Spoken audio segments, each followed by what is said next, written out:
If you have a TV, you must have a TV licence. It's the law. Make your payments easy with yearly, twice yearly, quarterly or monthly direct debits. See tvlicence.ie for more. Your TV licence made easier. Brought to you by the Government of Ireland. Good morning and welcome to a new week where we get to look into Business AM. Of course, it's News Express right here on Africa Business Radio, proudly brought to you by Business AM, Nigeria's fastest growing financial and business newspaper. Topping the headlines of the paper this morning, experts, analysts weigh in on Nigeria's plan to chase taxpayers to bank accounts. Now, this one in particular is going to be a topic for conversation today with the publisher of Business AM. We have bullet headlines there. Pro-tax reformers say model from U.S. capitalist-oriented tax system. Challenge is lack of tech to drive it through. Over 40 million Nigerians unbanked. Country's low fintech a major setback. Federal government targeting to clear 4 trillion naira budget deficit. So with all of this, how possible will this be? Well, we'll take a look at that much later. Right under that headline, we have another one. The CBN sees light as Nigeria gradually unifies AFEX rates. CBN sees light as Nigeria gradually unifies AFEX rate. And moving to page 3 of the paper, Africa needs $16 billion for oil refining. Africa needs $16 billion for oil refining. The investment and finance segment of the paper, Nigeria's reserves still pressured. The energy, power and renewable on page 22. NNPC equity chase mimics Aramco. Finally, I'm just going to pick up one more and then we'll move over to our conversation. The commodities and agriculture segment, gold mine in timber reformation. That one's on page 24 of the paper. Now, I've got Mr. Philip Isapa, the publisher Business AM, joining me for conversations right now. Good morning, Mr. Philip. It's great to have you on the show. How was your weekend? Yeah, good morning, Rachel. Good to be here. Weekend was good. I hope yours was good as well. It was fantastic indeed. All right, let's get into the conversation now. Experts, analysts weigh in on Nigeria's plan to chase taxpayers to bank accounts. Now, do you think that the plan will see the light of day? Because, for one, it says here that over 40 million Nigerians are unbanked. So how will this plan play out?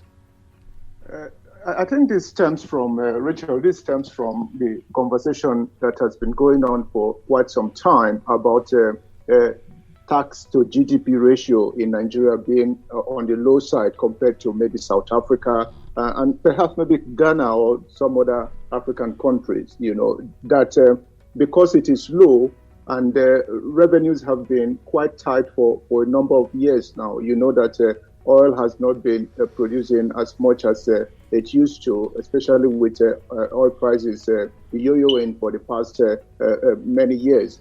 Now, government looking at all areas that it can get its revenue has been talking about taxes. Whether you talk about the number of people who pay tax, or you look at what they normally would call the tax net not being quite broad enough or not being quite wide enough, or whether you look at people who are dodging tax. Right. Recall, Rachel, that there was talk about of luxury tax some time ago. We don't know where that has gone so far. But it's all in the quest to generate more revenues for the government. So taxes have been found to be one area where government wants to generate some revenue, especially with the deficit in the budget being very, very high. So what are they trying to do? They say, okay, how do we get the taxes? We will look for the taxes, since apparently there is a thinking that dodging tax is a mastercraft, in the economy. We would chase taxpayers to the bank accounts. So for instance, people, because of the nature of the economy now, where all monies are expected to be kept in the banking system, they feel that people earning money will normally keep their monies in the banking system. And if you go to the bank accounts of these people, then you'll be able to know exactly what people are earning, and then be able to get the taxes that you want, or ensure that people are not dodging taxes. But there are a number of things that experts told us, analysts told us over the weekend, regarding this, that it is particularly unlawful. It is a system borrowed from being borrowed from the United States. The model is taken from the United States tax system, where banks are, for instance, expected to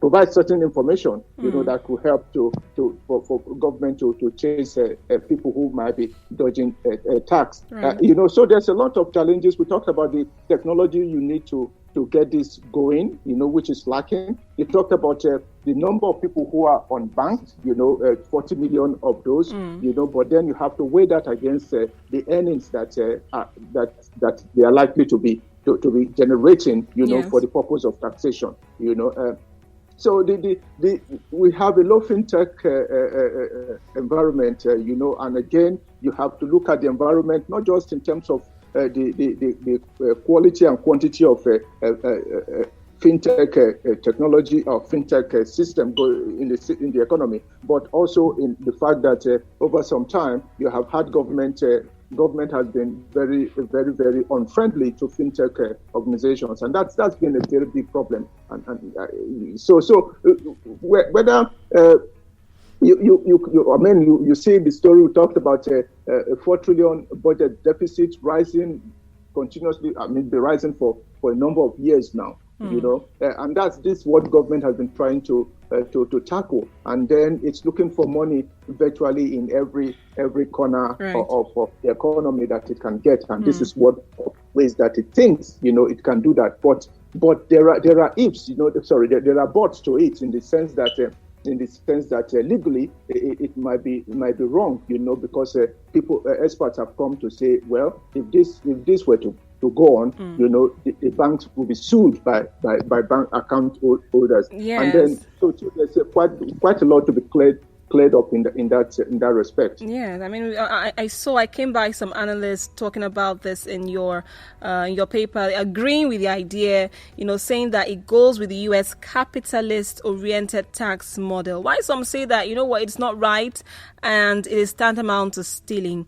We'll move away from that story now to the second story on the cover page, talking about CBN seeing the light as Nigeria gradually unifies apex rate. And Naira has depreciated by almost 163% to 412 Naira to the dollars of May 2021 from 156.7 Naira in 2011, which is very unimpressive. So what are the factors shaping exchange rate movements in 2021?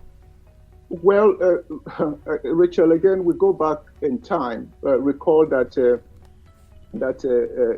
Bretton Woods organizations, the IMF and the World Bank, I'm not saying that this is as a result of that, but we tried to get some money from them some time ago, and they told us that our exchange rate market isn't particularly normal, because you had an official exchange rate, and then you have a number of other exchange rate windows. You have the almost about three exchange rate regimes. But if we put that aside, recall also that even members of the organized private sector, whether you're talking about the LCCI, Lagos Chamber of Commerce, or you talk about Manufacturers Association of Nigeria, or NASIMA, they've all come out to say, it is not good for business, in the sense that businesses need to plan, and they need to plan based on a particular exchange rate, that they know that it's going to be a market-driven exchange rate, so to speak,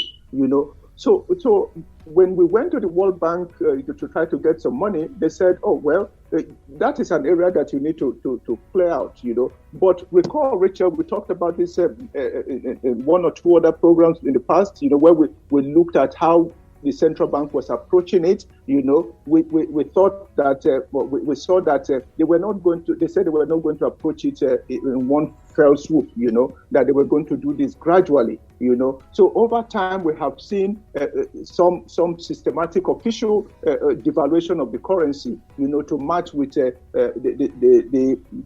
general trend, whether you're talking about the unofficial street market or you're talking about the other windows that you have, say NAFEX or the general bureau de change system.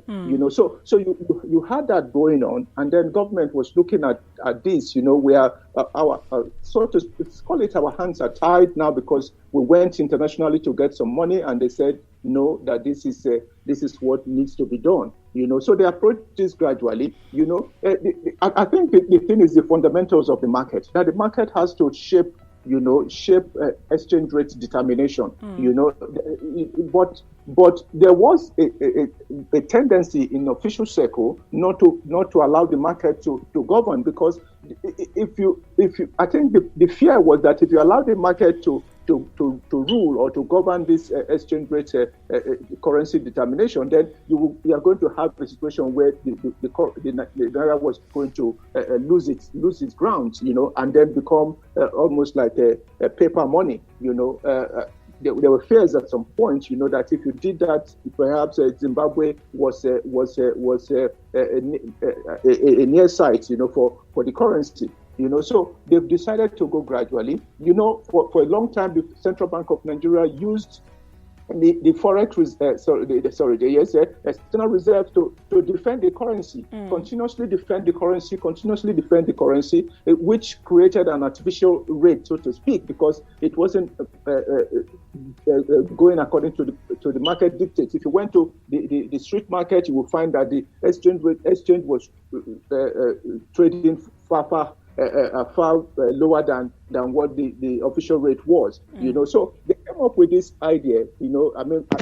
As part of that movement, it's a certain kind of devaluation, you call it, because they took out that old official exchange rate of 379 or so, and then replace it with the NAFEX rate, and then completely took it out from the website of the central bank, So this is what people analysts are reacting to, that the CBM has seen the light, that you cannot beat the market. The market has to shape this kind of conversation or this kind of discussion regarding the rate of the exchange rate, especially when you have an economy that is buffeted on different sides by lack of good oil revenue, non-oil revenue, also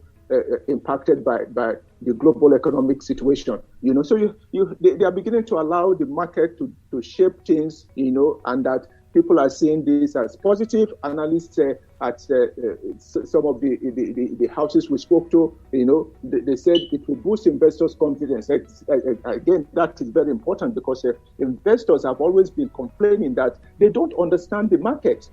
What is the governing exchange rate? This is the only market where you have one rate official, one rate at NAFEX, one rate at the bureau de change level, and then the unofficial market, because it's currency trading is demand and supply, and your ability, the reserve that you have, even though government, the managers of the economy were trying to make sure that the naira did not lose value in such a way that it became almost useless, but there was a need for the market to shape what was going on, and we are beginning to see that happen. Over some time they have done one or two or three rate movements. You will see that in the story, and this is what it has come to. And the analysts are saying this looks good, but there are still uncertainties within the economy, and the economy will try to navigate those uncertainties or the tides of uncertainty, but the market will hold sway, and that the market is the right place to call rates, and let there be one rate that businesses understand, global investors understand, people who want to bring in money, they know at what rate they will bring in their money and at what rate they are likely to take their money out. So you cut out what some people probably see as the backdoor approach to currency management, that hasn't done the country any good. Right. All right, Mr. Philip, we're just short for time at this point. We'll have to let you go. And we'll see how the stories on Business AM for this week develops. And I'll get back to you at the end of the week to keep us abreast with the recent developments. Thank you. Thank you very much, Rachel. Have a great day. You too. And that was Philip Isakwa, the publisher, Business AM Nigeria's fastest growing financial and business newspaper. Bye for now.